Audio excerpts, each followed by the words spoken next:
Afternoon, guys. I wanted to give you another drive time talk video because I haven't been able to film much on the actual job site this week, just on the stuff I've been on. I just haven't had the opportunity to, or I've been working with other guys or whatever. But I wanted to just talk about, especially maybe for some of you guys that are beginners or learning, how I approach a basic service call for refrigeration. We're going to talk about walk-ins, coolers, and freezers right now. I'm not going to talk about HVAC stuff or reach-ins or anything. I'm just going to go on walk-ins, coolers, and freezers right now. Okay? So you got to think. You break a system down, right? The basic stuff you're going to have.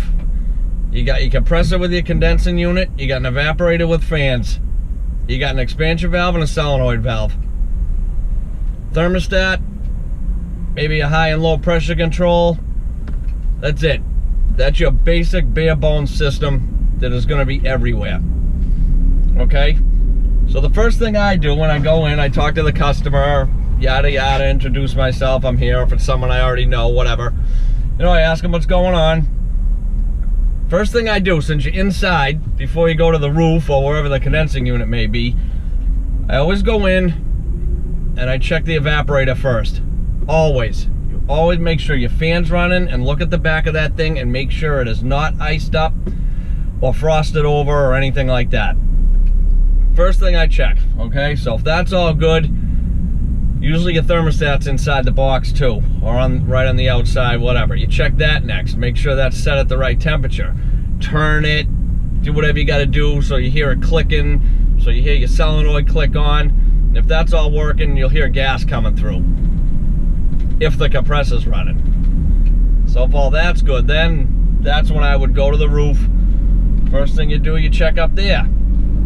Say the compressor's not running. Do we have power? Check that. Okay, we got power. Then you move on to anything that may be obvious, of course.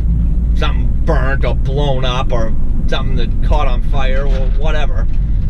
But if all that's fine, you look for any manual resets, usually high pressure resets, something like that. Summer's getting here, boys, so there's going to be a lot of shit out on head pressure. Okay, either from not being maintained, or bad condenser fan motors, or plugged condensers, whatever.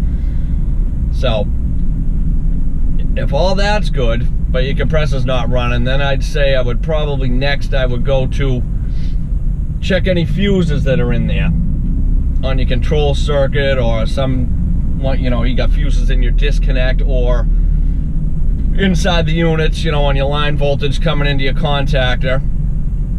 If all that's fine, then you go on to, I'd probably check maybe, my compressor contactor coil. Make sure you have the coil voltage going to that, coming from all your controls. And then after that, if you don't have that, then you go, then I would probably put my gauges on and whatever. I mean, even if by then I found the problem, say it was a contactor or a fuse and I got it running, I'd still put my gauges on and check the pressure and all that. And then you make sure all your fans are going and all that stuff. And I mean, that's basically it.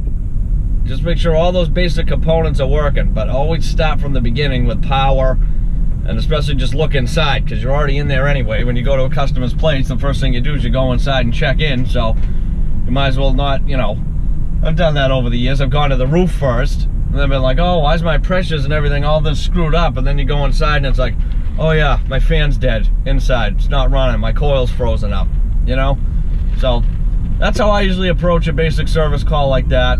I just wanted to send you guys something, because I haven't had to do much this week, and I'd like to at least get one video per week up.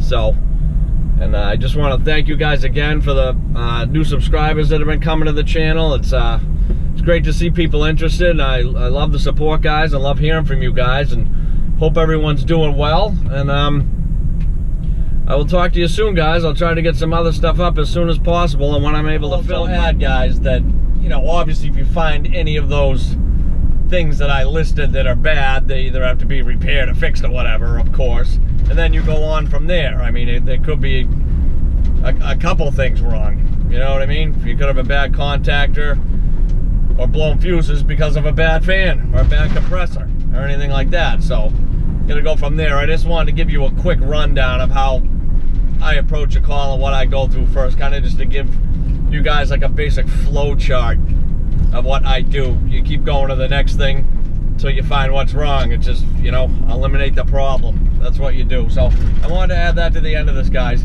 Again, thanks for watching. Like and subscribe if you want, and I'll catch you boys on the next one.